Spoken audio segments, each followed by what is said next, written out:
This week on episode 251 of the State of Love and Trust, we're talking Mad Seasons Above record. Yeah, again. But this time, we learn how it was produced and mixed.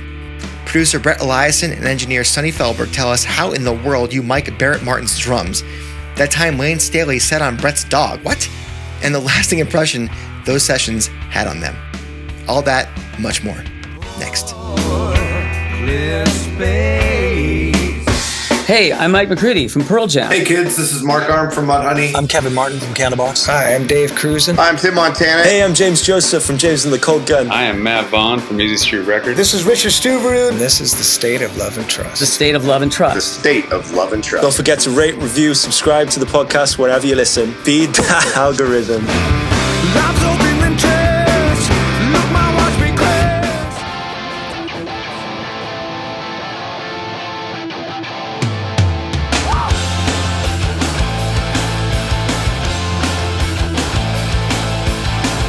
Welcome, everybody, to another episode of The State of Love and Trust. It's a Pearl Jam podcast, and one of your two hosts, Jason Kerepesi, and alongside me, as always, is Paul Ghiglieri.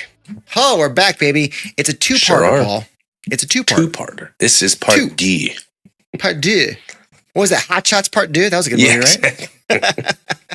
We're here talking Mad Season again, and this time we've got the production point of view from the producer, mixer Brett Eliason, and the technical engineer, Sony Felberg. That's coming up in just a few moments. A little bit of housekeeping to get out of the way first.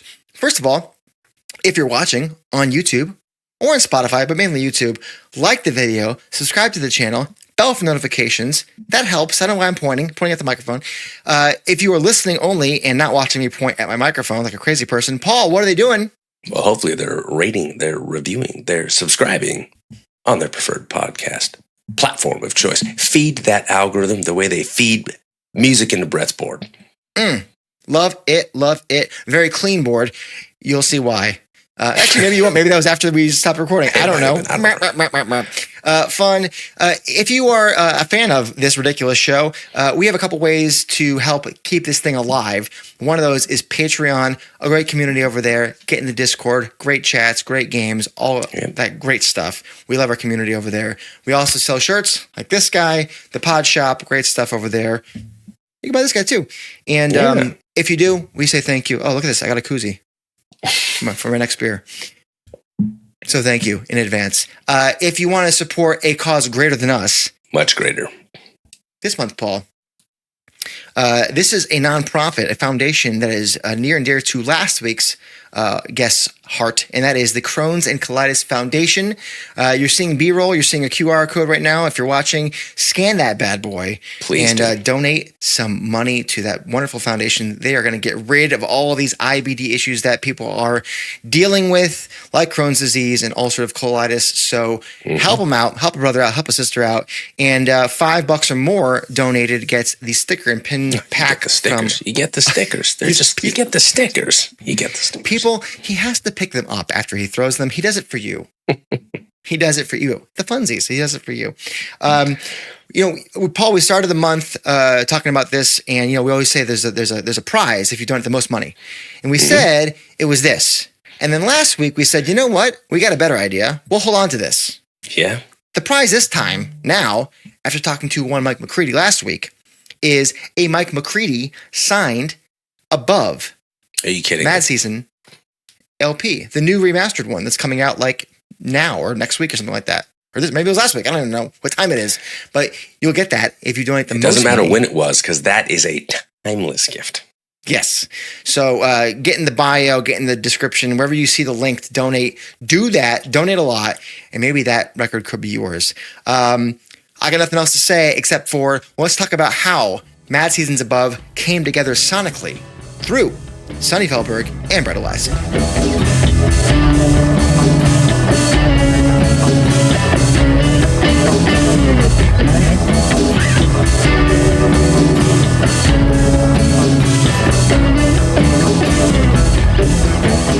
This week we continue our celebration of Mad Season's So LP Above. It's a two-parter, Paul, like 90s sitcoms.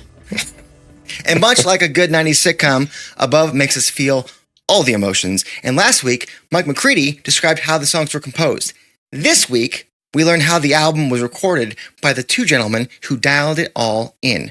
Please welcome to the show technical engineer Sony Felberg. Hello, everybody. And our returning champion, producer, mixer, Brett Eliason. Hello. It's great to have you guys. Thank you. Good to be here. Yeah. I'm excited for this episode because we get to really hone in on the nerd stuff. The kids out there who are like, how do my favorite records get dialed in? Now we're going to find out. Well, it's been 30 years, and I've spent the week trying to remember all that stuff. Hey, I gave you lead time. Wait, what are we talking about? Thank you. Oh, yeah. Your recipe for fondue. No, just kidding. Well, let's see. Brett, we've been around the block with you a few times now, you know? So let's take a moment to get Sonny's CV out of the way. So, Sony, my friend, yes. How did you find yourself in the world of audio engineering and your specific role in this craft? Wow. Okay, so short story. Cliff notes. Spark in notes. college, I started doing concert security at Tacoma Dome. And I remember thinking, those guys mixing the sound, they seem to have a pretty good job. And I already knew I failed as a musician. So I was going to college in Western Washington, got into broadcasting. They had a small broken down 8-track recording studio. Mostly I learned how to put the studio back together during my sessions because it was kind of rickety. And from there, I got a job in Seattle, a place called Lawson Productions, where I met Brett. And we both started the studio at the same time as the, two new young engineers. Okay. Nice. Okay. Making tape copies and wrapping cables. Yes. For several years, all we did was make copies of radio commercials and hope someone let us in the room. Wow. Well, that came together really quickly. It's kind of like the record above. Mike had said maybe under 2 weeks, I guess, including the rehearsals.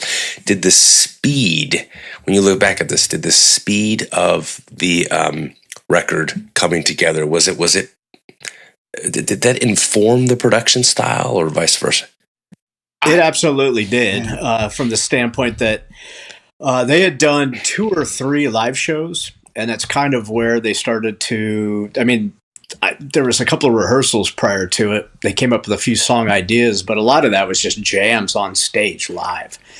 And I had gone to see the Crocodile Cafe show, and afterwards stayed to chat with Mike for a minute. He said, "Hey, you want to go in the studio with us?" I'm like, "Sure." We started pretty soon thereafter, and it was very live in studio, very much, which is a lot to do with the vibe of that record, I believe, totally. A lot of the basics, a lot of the songs, there was obviously overdubbing going on, but, the basics were often cut all in one, everyone together, one hit go, there it is. Vocals were added, some guitar work and, Barrett's litany of instrumentation that he's capable of, but... I remember the songs were so raw that they were just jams and they had no names. So inside the room, they kind of had a name for what they just recorded. And we kind of had a name because and I remember we had a couple called Beatlesque, and they would say, put the Beatlesque one up. Well, which one is that? So I remember the hardest time, I was like, what song are you referring to until we finally got vocals on them? Let me guess, Long Gone Day? That had to be it, right? There was one Beatlesque, a couple Zeppelin-esque, and we were just really trying to make up something based on a phrase we heard. Okay. So so you're saying that they recorded live in the room? It wasn't any kind of separate tracking? No. There was some overdubbing, but the basics, meaning bass, drums, guitars, a lot of that went on together. Interesting. Layne played some guitar as well. And trying to remember, initially he was around quite a bit, so he would be in there singing, and he would start fleshing out his vocal right away. And there was 1 or 2 of those that were that vocal as the main vocal. On the record? Yeah. Oh, wow. Yeah. Okay. So let me back up a little bit. Brett, you also recorded Brad's Shame, right? That was also put together pretty quickly, a lot of jamming. I think there's similarities in that, like, it just feels like the band is performing around me qualities. The way that this thing is produced, it's always felt to me that both records sound like the band is just in the room. I feel like I'm sitting next to the kick drum. Absolutely was probably 90% live in a room together. So how do you approach the sonics for records like these? Because it feels very different to some of the more overproduced rock we got even just a few years later in the late 90s. Even today, it's very processed, a lot of plugins. Like, how are you miking things? Were you double miking cabinets? Were you with a lot of room mics? Like, give me the guitar stuff first, and we'll work to the drums. We had two different rigs, Mike and Layne's. Mike was the majority of it, obviously. Though Layne had "I Don't Know Anything," that was his riff. He also played on November Hotel. I'd have to look at liner notes to remember if there was much more than that, but it's been a while. But Mike was playing primarily through his 60s Marshall Plexi, and typical Marshall cab. I'm sure I had two mics on it. We were recording in a 1970s era API room, API meaning the console that was in there. The facility we were in had two API rooms, A and B, and then there was an SSL room built just prior to us going in and doing this, actually. Been around for Studio X at Bad Animals, right? Yeah. Yes. Okay. And Studio X is the big SSL room, and that's where we actually mixed the record. A lot of getting ahead, but so it was pretty simple. A lot of more tight miking because there was the A room was a bigger room. It was still pretty dry.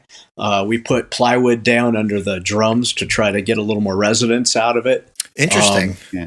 We did some baffling, but we didn't have to do a ton because again the room's pretty dry, so it didn't really bleed a lot. Layne was in a booth. So that he was isolated. Even at rehearsals? Yeah. He did not like that booth. No. Oh, no. I recall him just getting livid in there. It was a small sort of walk space between the studio and the control room. Yeah, it wasn't really a dedicated booth. It was really because the old rooms, there was a lot of double doors, like almost like a airlock, right? Yeah. So to go from the control room into the studio, you had to go through two big heavy doors, and the little hallway and space in between was our vocal booth. So yeah, it was probably hot as hell in there too. Yeah. Yeah. I don't think that album would have sounded the same if we used a different room, because A just has such a unique sound to it. It's one of those rooms where you didn't have to know anything about audio. The minute you walked into the studio without even closing the doors, you just felt the pressure around you change. It was pretty amazing. Yeah, it doesn't exist anymore, but it was awesome. That whole building's gone now. Yeah. Right. And I think also part of it was the vintage gear. I mean, a room from the 70s and a lot of gear from the 70s. We're using a lot of 57s on the cabs? Oh. I'm sure I use 57s. I usually combine those with like a 509 Sennheiser or a 441 sometimes.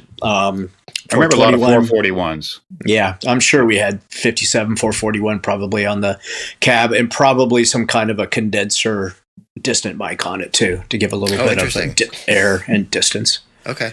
What was that metallic sound? Like that metal on metal during the bridge? And you talked about I Don't Know Anything. There was that metallic... That was a drum machine. Oh, really? Drum machine with that clank, yeah. And Layne actually played that. So it was a pad. So he was like, I got an idea. You hit play and record. He went, kink, kink. Was that just part of the studio, or did somebody bring that in? Somebody had that. I don't remember who. It's got to be Barrett, right? Probably. Could have been. Oh, I don't know. Drum machine and Barrett, I'm not sure it went together. When you talk about that room feeling like things are compressing on you, and you said it was dry, how does that change the EQ process for each of these things when you're in a room that's that dry? Or does it change it at all? Yeah, it changes it. But the biggest thing is you're just not getting that much of a natural room reverb into things, right? Especially in that era, everybody was after real roomy drums and that kind of thing, right? Yeah, the snare drum really explodes into the room, and they do things to even enhance that and bring that out more. Where in this case, things were pretty bone dry until we got into the mix process, and I used the big live room in X, which was very live, really well-built, well-designed room, super high ceilings, great big room. I put floor monitors out in that room and used it as a big chamber. So literally was piping, sometimes guitars, but certainly drums and other instruments out into that room and capturing that natural reverb. And that's a lot of that sound in that record. Interesting. Is that a common practice? Not really. No. I mean, it used to be way back, but I don't think many people think about it. But you can create your chamber by going back to a room with speakers.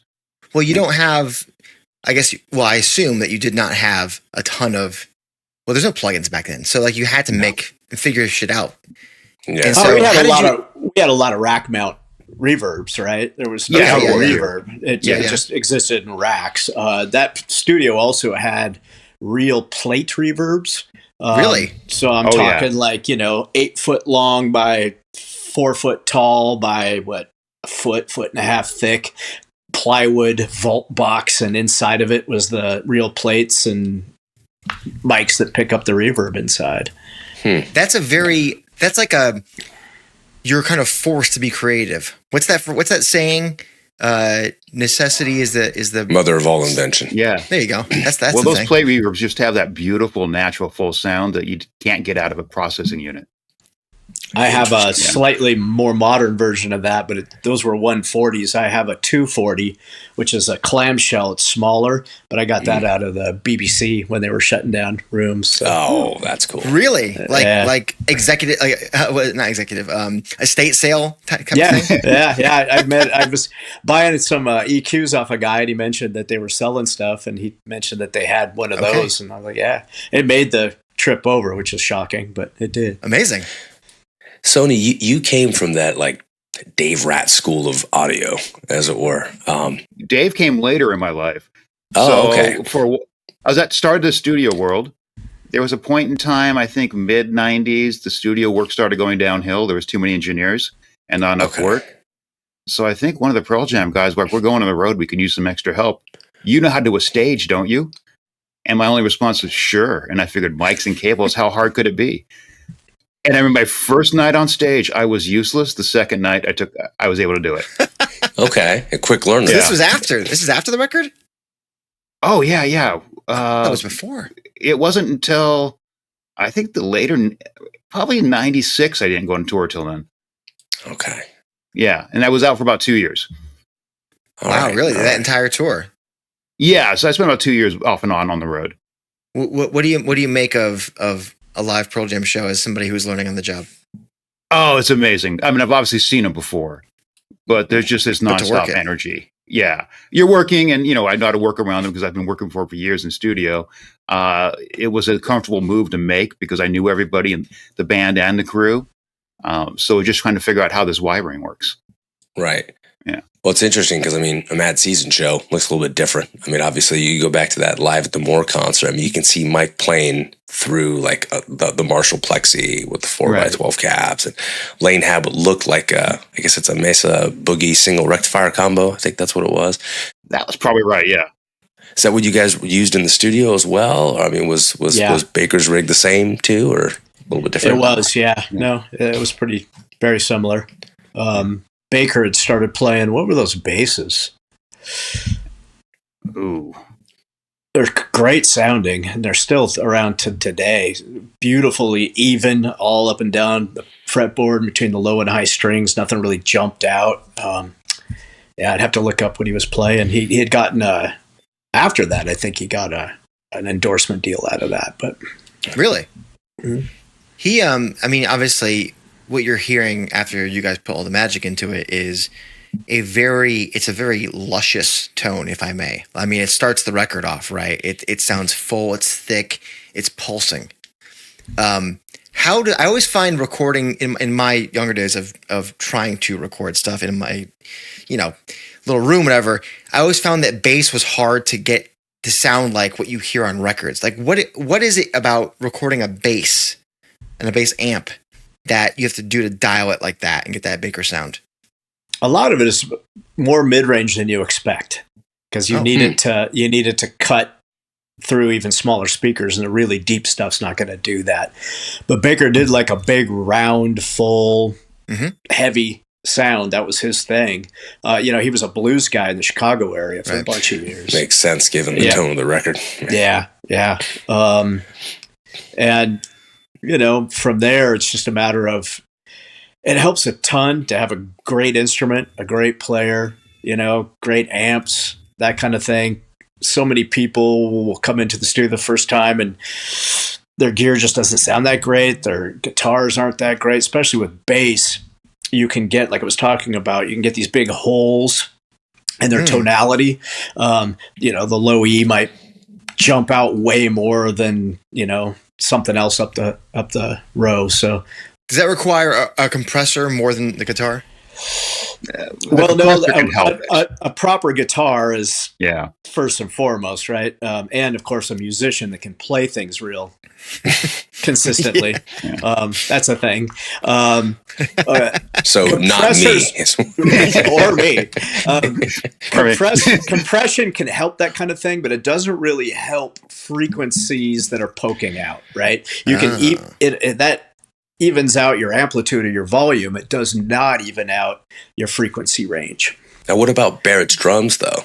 Like, he's known for being this student of the world. He's got that eclectic sound from a musical perspective. I mean, how do you go about recording some or those more peculiar percussion arrangements and instruments that he had going on there? Well, drum wise, he hits hard. He played sticks that were like an inch thick. I swear to God, it looked like mini baseball bats. He had a 26-inch kick drum, which usually I'd be like, this is not gonna. It sounded killer. John Bonham. Yeah. He had the kitchen sink up there. I think he had a gong hung up too. Always behind him. Yeah. How big was that trash cymbal? that China that he had was friggin' huge, right? Yeah. Yes. Yeah. Well, there's a 40-inch gong behind him. It was funny as I think during that process or maybe something else, he had that set up. And we were going to do some Screaming Trees demos with George Drakoulias, who was going to be producing the Dust record. And Barrett started taking the gong down and taking all the toys down. I'm like, what you doing? He's like, if Mark sees this, I'm in trouble. But Mark walked in later and saw it with the record. Not what we were doing that. That's rich. Outstanding. So as you were saying, he hits the shit out of the drums. How do you mic that? Without it sounding, you mic it like anything else. You look for your best positioning for capture and rejection of things. Like, you don't want the hat ripping through the snare drum. Same thing with cymbals and toms, that kind of thing. And he's a big guy, so the things tend to be set up pretty distant because he's got a big reach. So his ride cymbal doesn't sit right on top of the floor tom, which is a problem with many drummers. They'll start whacking that ride cymbal and it's just ripping through the floor tom, right? In the studio, we can go in and clean that up. Live, not so much. Right. But the miking of that really, it's similar to anything else you're going to do. It's actually easier to capture tone from a guy that hits with that much determination. Kind of like me hitting them. Right. I was like, was that me again? And wasn't this the time that Lenny Kravitz came out of Rolling Stone saying, Barrett Martin's the best rock drummer in the world. He can join my band anytime. I think that article came out while we were in there. Did Barrett see it? Yeah. Yes, of course. Yeah. Was he like? It didn't help his ego, but it was great. Well, I think you have to have a pretty a good amount of confidence in yourself to take a one-man drum and storytelling tour around the globe, as he has done in the last couple of years. Yes. He was just down in South America with Pete Buck. I forget the Brazilian artist they were traveling with, but they were down there doing stuff. Yeah. So let's dial it back to Layne real quick. I mean, Mike told us that, as you guys mentioned, that Layne would rehearse with the guys. You said he even tracked a couple of things in the studio, but most of the time he was in the booth after hours, after the band had already finished doing their thing. I imagine that it could be to focus or maybe even feel less like you're in a fishbowl. Why do you think, or maybe he even told you why he approached his recording that way? Oh, how are we going to answer that one? I'll be honest. Layne was a hot mess when he was making. Be real, because I have an idea. I think most people know this. It's not letting anything out the bag. But, one of the sweetest, smartest, funny, scathing wit amazingly talented singer. Yeah. I mean, as soon as that guy got in front of the mic, even though he physically was not doing well during that, Layne would say, we'd say, what time you want to meet, Layne? Let's meet at 4 or noon. Yeah. Noon, really? Yeah, I'll be there at noon. You sure, Layne? Which meant 11 o'clock that night, the next night. But we had to be there at noon or whatever we said because maybe there's a chance he's going to show up. Yeah. And then, not to get dark, but he'd go off to the restroom and be gone for 4 or 5 hours. Oh my God. So by the time we're 3 or 4, whatever. So it was usually pretty late by the time we'd get going. Yeah. But once you got going, the guy was amazing. You were done in under 2 hours once you got in front of the mic. Yeah. Per song, yeah? Yes. One song and he knew time. exactly what he wanted to sound like. And as long as he heard that in his head set when he was singing, he was done. We just moved on to the next thing. From a melody standpoint, right? Everything came out of his mouth, the way his mouth moved, he knew it before he stood in front of the mic. Wow. Yeah. We were rolling back and punching in, but it would be simply, not a lot of technical problems. It was more just creative approaches he was looking for. He was layering, he wanted half a dozen vocal tracks to be able to do whatever he wanted to do. Yeah. There's a lot of thick layers on there, doubles, harmonies, all sorts of cool stuff. And that guy came up with the pig nose. Yeah. Yeah. One vocal track he sang through a pig nose. We had to mic the pig nose. It was a small little classic, little amp. Looks like it's from the 40s, and the button on it, turn it on, looks like a pig's nose. It was like I have one here somewhere. Yeah. Let's go. There. Hang on, hey, Brett. Have you ever seen Crossroads with Ralph Macchio? He plays it on that. Oh, okay. Wait, so how do you? So you mic into like an amp, or am I? You mic into this little thing right here, and then you put a mic on the face. All right, let's see what he's got. Oh, I see that guy. Oh, yeah. You've seen it before. You must have. Is that the Gibson one? Is that what this is? No, it's just made by the company Pig Nose.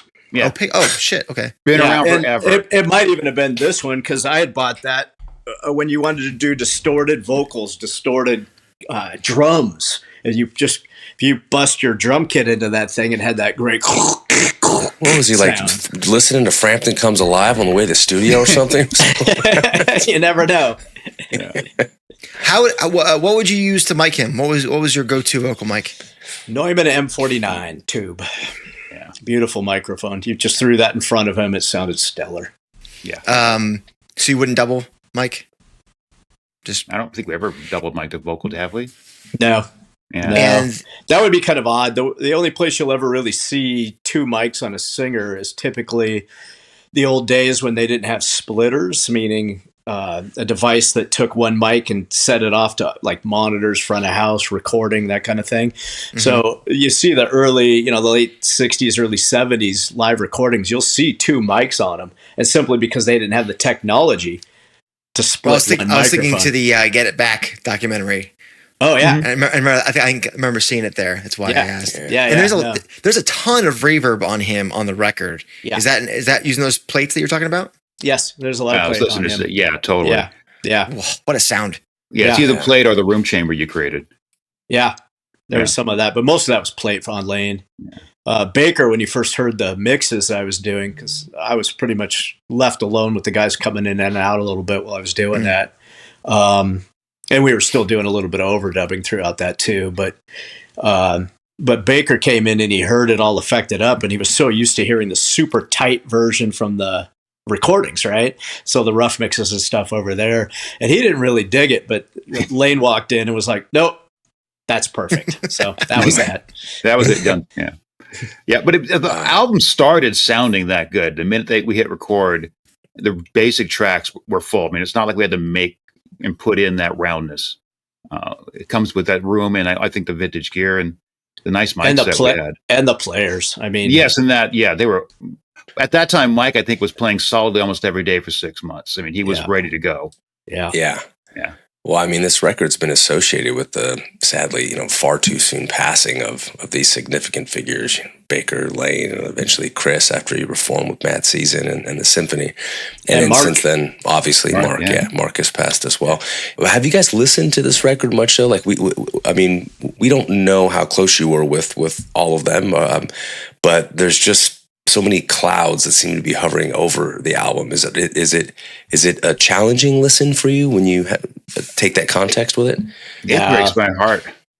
The record doesn't do that to me. The thought of the loss, yeah. I think the memory of sitting there listening to Layne, like, wake up. It's like the whole album to me is his confession. He doesn't want to die, but he can't figure out not to. Although a lot of it stems from he was reading a lot of Khalil Gibran, and that's literally where a bunch of the concept came from. Mm-hmm. But I think Sonny's right. There's definitely some autobiographical. Yeah. Something that we got from Mike, his take on this. I'm curious what your guys' perspective is. Barrett Martin said that there's a dark beauty about the record, and this goes along with what Paul was just saying, that we didn't know Layne, but what we're able to see from his music or listen or hear from his music, reading his lyrics, it feels like a good summation of who he was. A dark beauty in a lot of ways. Do you agree with that? And how else would you describe Layne as a human and a musician? I'm not going to disagree with that. I think it's a beautiful way of describing it. Mm.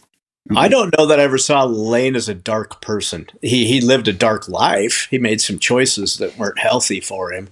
But like I said, he walks in one day. This is I need some funny stories from Layne. Let's go. Come on, let's light it up. So, I had a black lab, Corwin, who hung out a lot with us in the studio. He came up as a puppy in studios and just knew how to be in a room with people, and most seemed to enjoy having him around. Of course, these guys did. But Sonny and I, because we'd be there all day and late at night, not getting a lot of sleep, the lights were always dimmed. We had candles. We had the skull candle that was going, right? It was just all vibed out. Baby. Oh, yeah. It was about the vibe. And Layne walks in one day, and we were working on something as we were waiting for him. So I asked him if he'd be just cool sitting down for a minute while we finished up whatever it was we were working on. He's like, yeah. So he goes to sit on the couch, and it was a black couch in a black room. He sat on my dog, who probably bit him in the ass for that. And Layne jumped up and went, "Your dog bit me." And I said, "Well, you sat on him." He goes, "Well, he's a black dog in a dark room. You can't even see. It's early afternoon. You guys are weird." You guys are trippy. I recall that. And it's like, okay, we need to reconsider our lives if Layne's calling us trippy. And the other weird dichotomy that was going on, Mike might have touched on this, but you had Mike had met Baker in rehab before all this, right? So they were sober. Barrett had gotten sober, had quit drinking. And so you have the three of them, they're on this recovery path, and Layne, who was going exactly opposite direction. And then we pull in Mark. Right. I know. Which, the two of those together, they were really good friends, but it took longer to get to recording. Yeah, with two of them there. It was like two different worlds. I mean, the first part, the energy of the music and just the big sounds and the excitement and everybody at the top of their game. And then we go into vocals and it's like, ooh, now we get a little dark. Yeah. Because Mike was saying that he was a funny guy. So it's like, how it's got to be a trip to see somebody that jovial and silly and fun. And then just, I'm gonna go into another room and be somebody different for a few hours, and that's where I find the essence that goes into these words. That's got to be a weird thing to witness, yeah. Yeah, I think what I remember is my impression I always got was Layne was afraid if he cleaned up, he couldn't do that anymore. I think he was afraid to be clean. I thought part of me thinks if he felt if he got cleaned his up, superpower. He couldn't be Layne anymore, the musician Layne. I'm not sure. Yeah, I mean, there were a few uncomfortable conversations, but that's kind of my walkaway theory. But who knows what's going on in his head? I asked once, why do you do this to yourself? And his thing was, I'm either going to drink or I'm going to do this form of drugs. And this form of drugs is easier on me, better for me physically, which is, I don't know, I guess, than an alcoholic who really is on a tear, that is harder on you physically than right. You're not sticking needles in yourself, but it does have deeper physical effects. Aside from the fact that it's harder to kill yourself with liquor, but yeah. I'm curious. There's so much magic happened in this space. Studio X. I mean, inside Bad Animals, history of the room. It's a little hard to explain, but I mean, you got these amazing rock records that have been made there. You got Vitology, Yield, Riot Act, Avocado, Soundgarden, Super Unknown, Down on the Upside. I can keep going. Neil Young's Mirrorball. Which you engineered, Brett. So when you guys think about that space, I mean, is it a great drum room, like a good vocal ISO booth? Like, what's the vibe? What is it about that space that you think?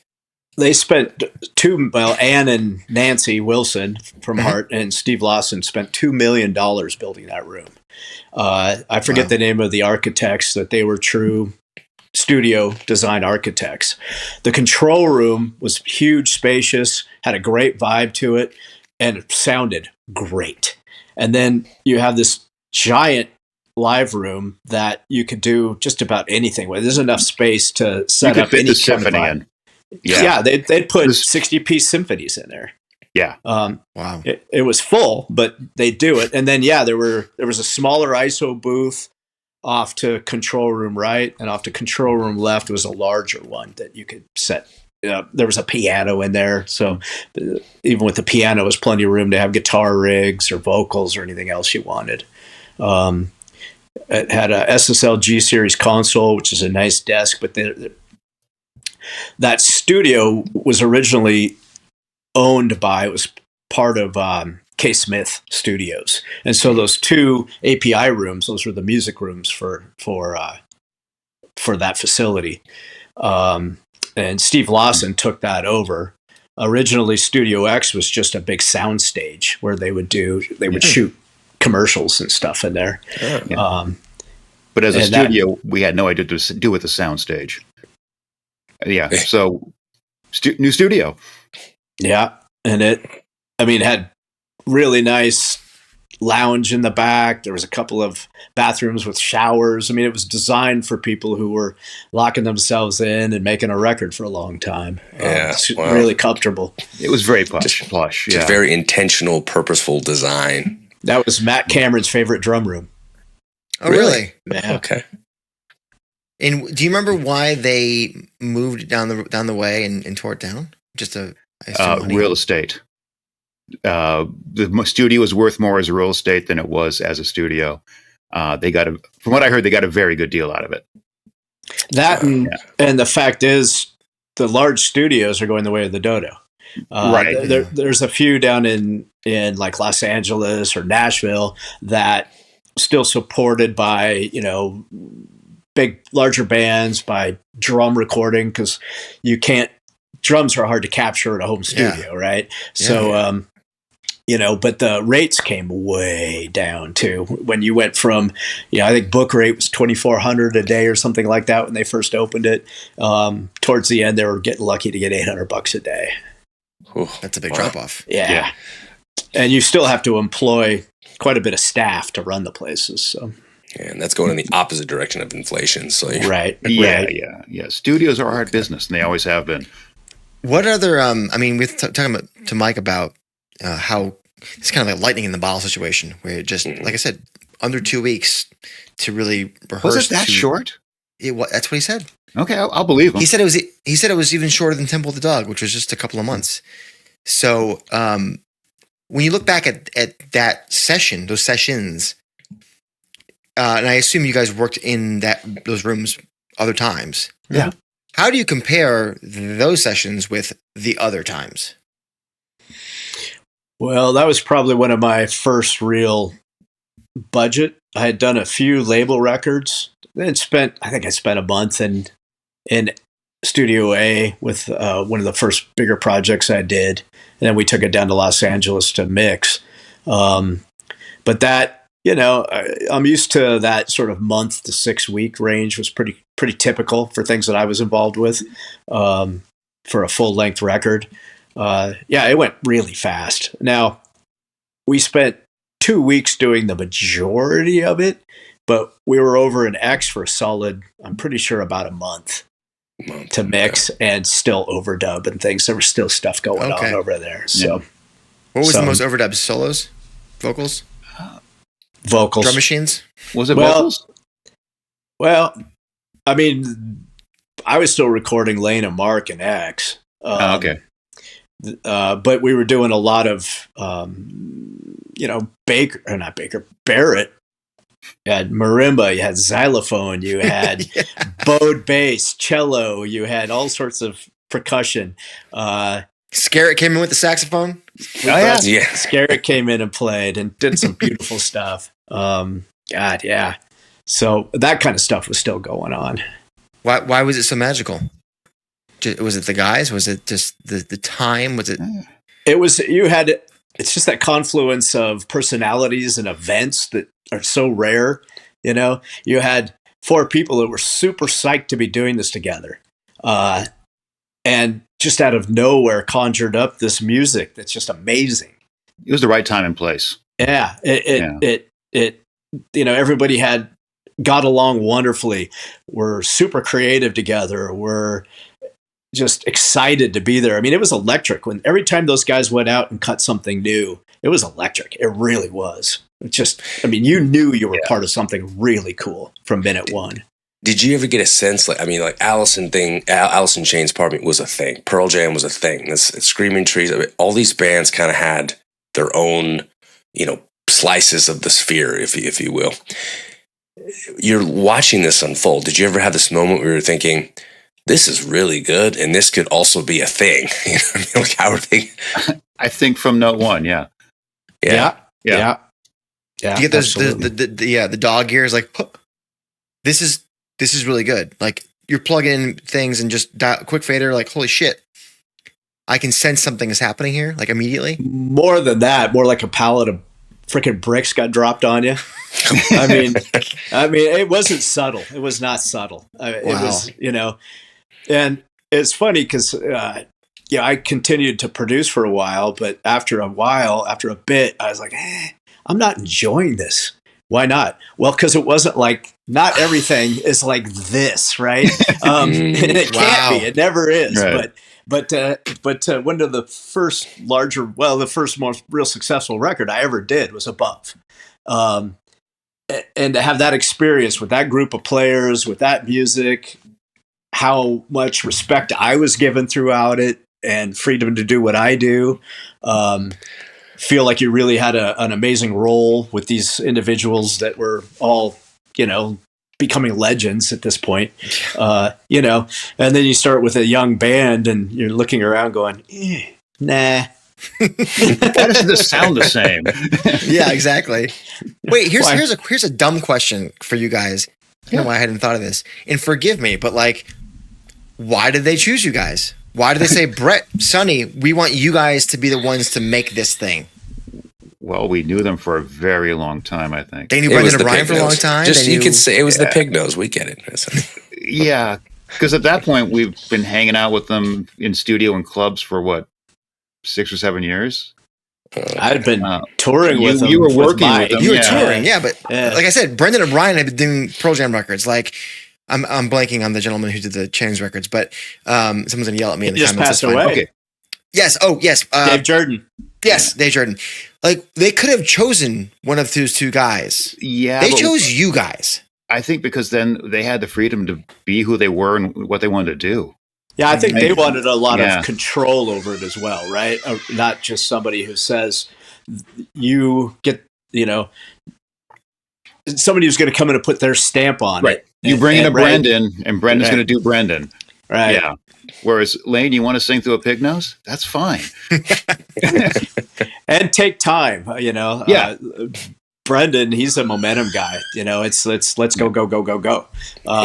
Come in prepared, right? This started much like Pearl Jam's first record, 10 did, as demos, right? So we went in, started doing what we thought initially was just going to be demos. And then as it started to gel, everybody realized, here, my door opening, everybody realized that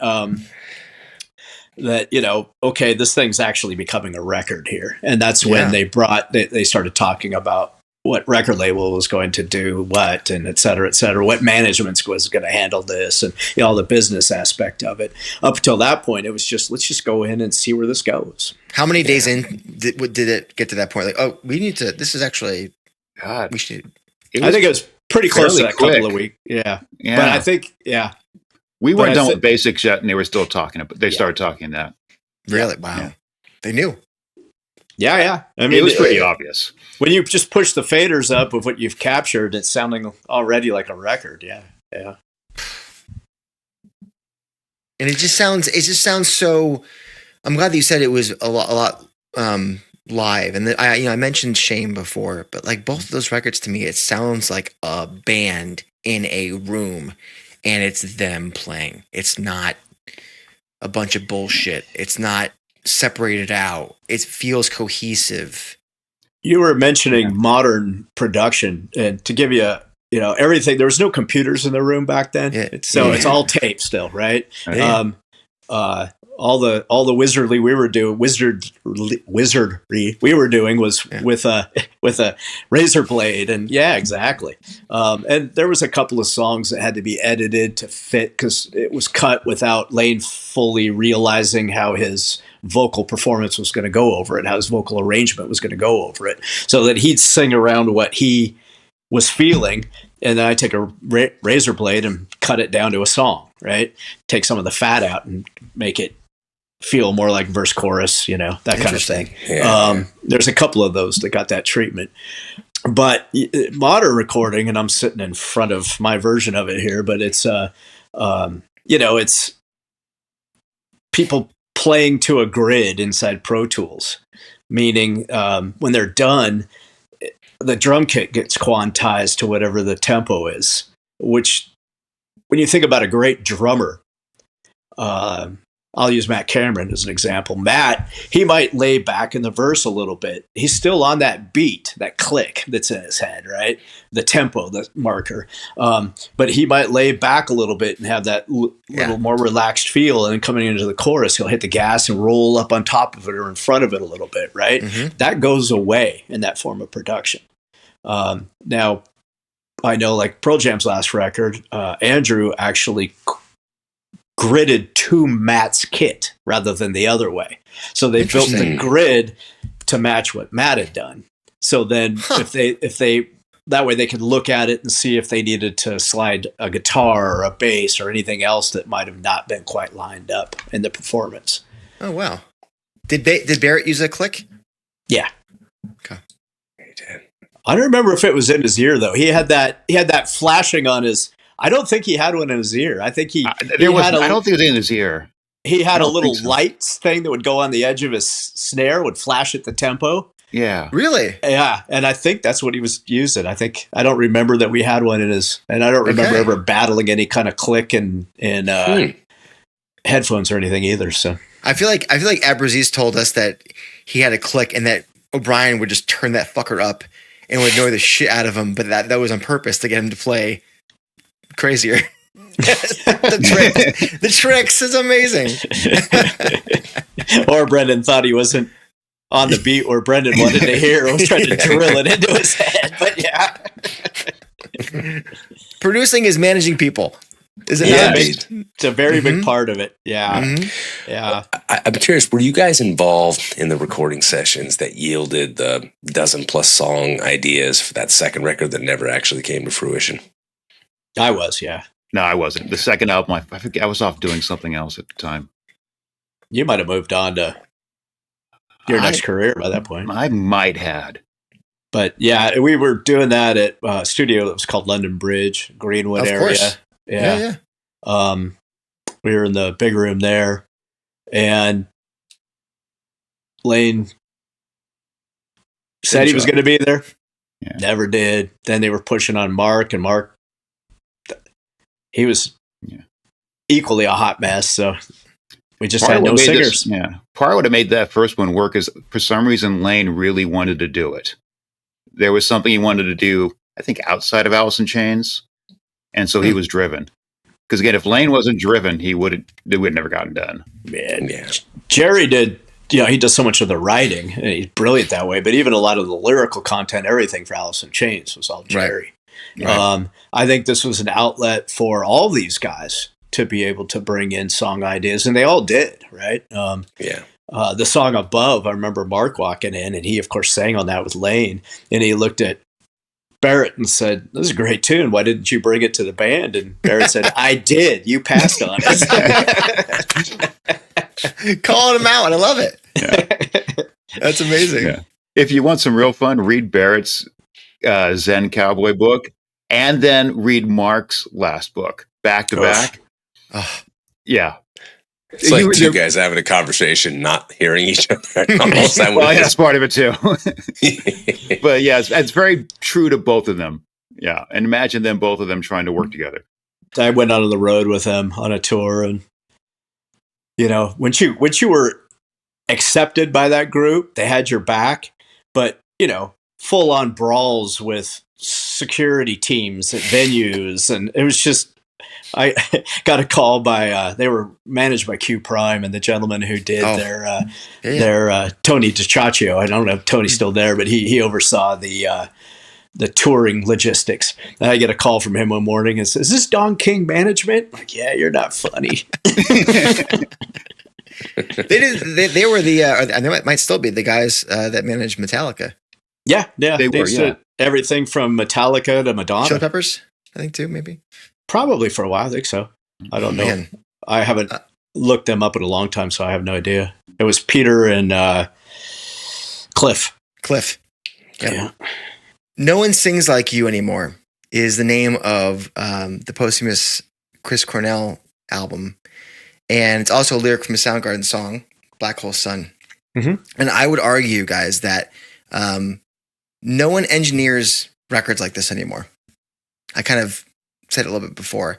It just feels as present and true to the instrumentation as I think any in a long time. I think very few records, like I said, nowadays can sound like this. So I just want to say thank you to both of you for absolutely dialing these guys in so quickly and then getting out of their way, unlike some producers and techs and engineers, and letting them do their thing and then just seamlessly making it sound like I said, like you're sitting next to the bass drum. And I've always felt that way about this record.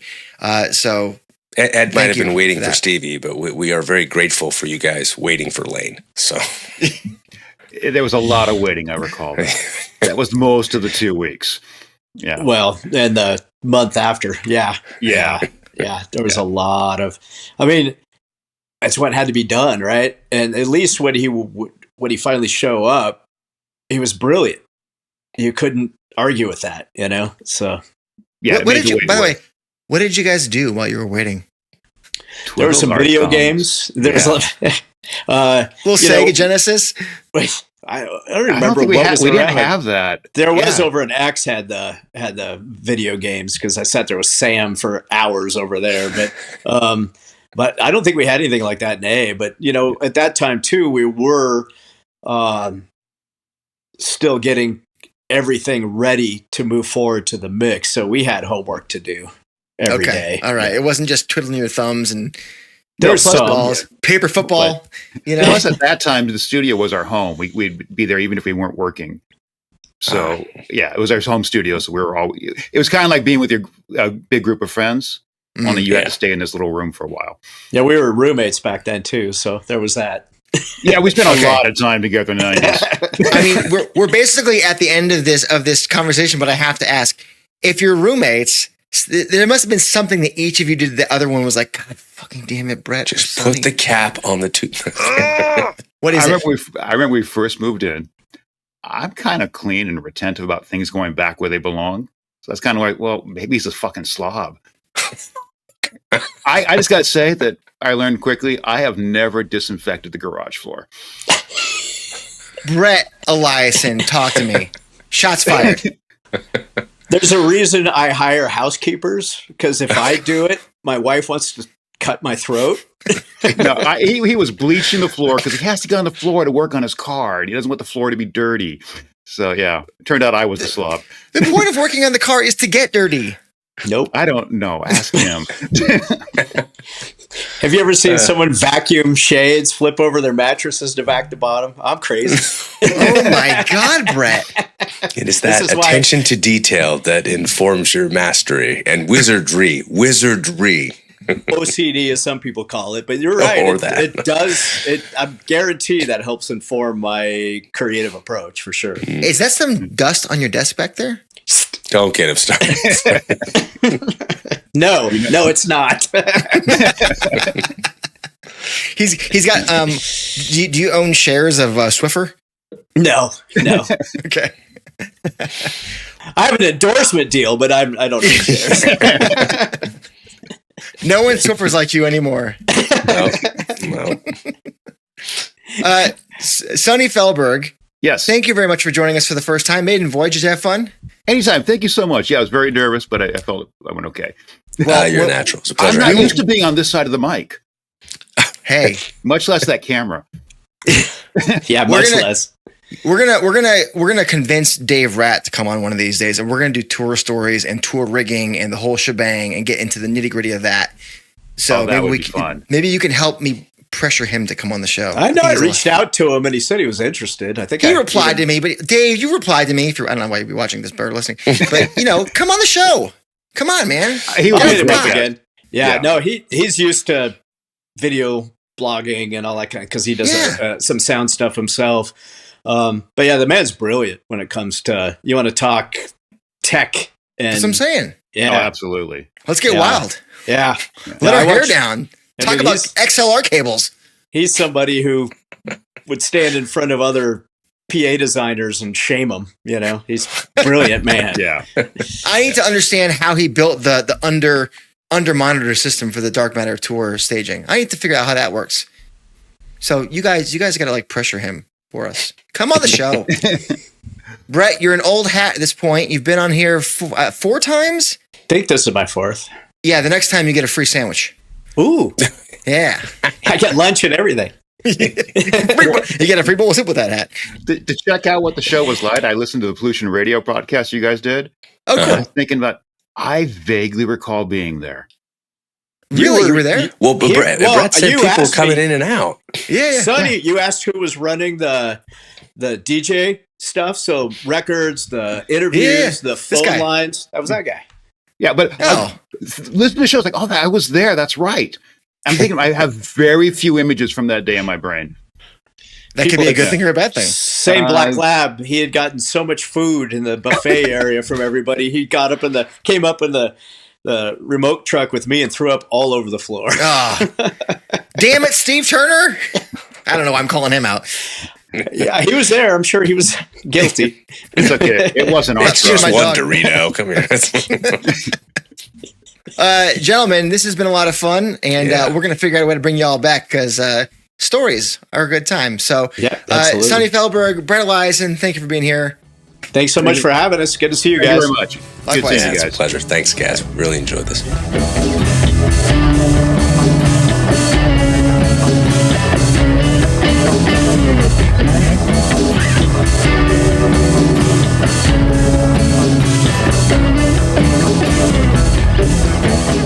Oh, baby, the stories from these gentlemen.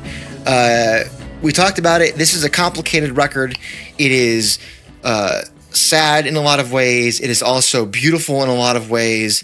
It is a complex, emotional record, even to this day. And we didn't even make it. They did. And these guys sat back and let these gentlemen, Baker and Barrett and Mike and Layne and Mark, and they just dialed them in, and this is what we got, and it sounds tremendous. We thank the gentleman for coming on, telling us all about it, and everything went behind it. Absolutely. I could not be more grateful for this comprehensive retrospective. I mean, the experience of listening to the record sonically, I mean, it's haunting, it's atmospheric, it's bluesy, it's beautiful. It really, really is. And having had the opportunity through these 2 parts to kind of vicariously relive with them the performance aspects of it, the composition, creation, in addition to just all of the production and engineering that went into putting this thing together. It's just a newfound appreciation and a gratitude that I feel, that I hope all of you listening or watching feels as well, for just the magic that went into creating this beautiful record that we're very, very fortunate to have. And I think part of what makes it special is that it's finite, that it wasn't perhaps meant to be more than what it was. And it was just this, like the gentleman said tonight, a confluence of events that just kind of brought it all together in a way that allowed us to have this gift. So just a special, special record. Yeah, totally agree. And we hope that you enjoyed the two conversations today with Brett and Sony. And sometimes I think we take music for granted, as is the streaming age. It's like it's so easily digestible and you don't even think about how it's made. The two of us, we care about how it's made. I think a lot of you care about how it's made. And so finding the stories, finding the people, and learning how it all came together, I find that incredibly inspiring. I find it really adds to the experience. When I go put this new record on my turntable back here and blast it out of these speakers, I'm going to be like, yes, I know where this came from. A little bit more than I did yesterday. So a hell of a lot more than we did. Yeah, a hell of a lot more. What the hell do I know? Anyways, thank you for watching or listening. If you are watching on YouTube, like the video, subscribe to the channel, hit the bell for notifications. I thank you kindly. So does Paul. And if you are listening only, you're rating, you're reviewing, you're subscribing on your preferred podcast platform of choice, or so we hope. Feed that algorithm, please. Won't you please? And soon, I think we should read some more of the new reviews. We haven't done that in a little while. Yeah, we're long overdue for that. We are. If you like the show, two ways to support it. Patreon is one way. We do a giveaway each month. I failed to mention this. It's the dog leash. Patreon giveaway dog leash. How could I forget the dog leash? That felt so out of left field, but it made me laugh. It's true, in honor of Brett's black lab. That's see it all tied together. Thank you, Paul. The dog leash in honor of Brett's black lab from the 90s. This is the Patreon giveaway of the month, and shirts like this at our online pod shop. It's in the bio. It's in the description. If you want to support the show and look cool or drink out of cool glasses, we thank you in advance. A more important place to put your money, though, is this month's fundraiser. It benefits the Crohn's and Colitis Foundation. They are funding research to find ways to get rid of those IBD issues like Crohn's disease and ulcerative colitis. And I know Mike McCready would thank you kindly. And you know how he will really thank you? If you spend the most money on this fundraiser. Because the biggest donation, that person will get a signed LP of Mad Seasons Above by Mike. That is what a treat. That is beyond cool.